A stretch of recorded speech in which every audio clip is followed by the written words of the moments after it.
On it this morning, but Martin Luther King Day, a chance to play today and just think about the legacy that he left. Well, what goes through your mind? There's more to do. Obviously, those times were a little different than now.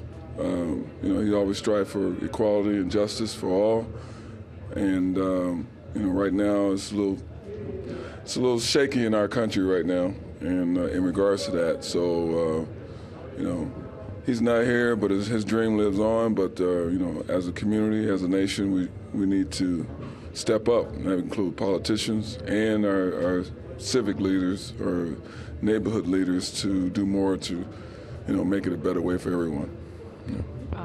Broader focus, but as you narrow in on the job that you guys have tonight, you hit the halfway point of the season when you played Atlanta. When you look back at the point you're at now, how would you characterize what has transpired to this point? Well, it's been a poor first half of the season in regards to our team play.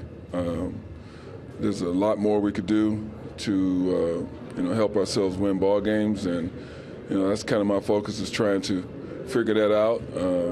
One of the things I've already initiated is to try to play a little faster.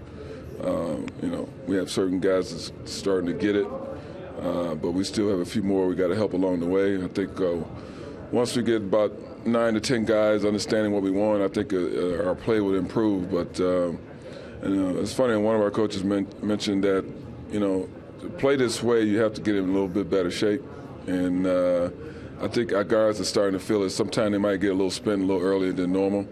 But to play with pace and play with the kind of movement that we want, it takes a little bit more. So hopefully our guys are understanding that and take heed to what we need to do. You know what it's like being a player. Where's the fine line or the balance in the middle of a season, understanding your body, and maybe for some reason even these young players understanding what it means to be tired and worn down and not in shape? Yeah, well, I don't necessarily worry about young guys. They should already be in shape. But, the guys who's carrying a heavy load like Joe and Brooke and Thad and, guys like that who play big minutes, you have to kind of measure it a little bit.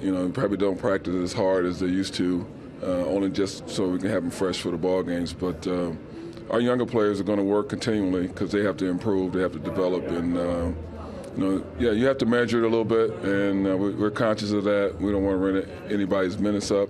I think that's one of the reasons why we need some of our players off the bench to play a little better, so we can give them that extra rest they can use toward the end of the ball games. With Shane, it seems like he's struggled a little bit the last couple of games. What do you attribute that to? Is it maybe adjusting to the pace, or what do you see is going on? I can't really pinpoint it. All I can do is go by what I see out on the floor, and there's some difficulty for him. Maybe he's not seeing the floor as well as some of the others. The turnovers, not taking shots when he's open, those kind of things, I think. Just have to keep working with him on it. Video helps. Maybe he's seeing it. Maybe give him some direction. But we're going to keep working with him. We're not down on him, but we want him to play a little better. You have Sergey? Is he available? Yeah, Sergey's available. Mm-hmm.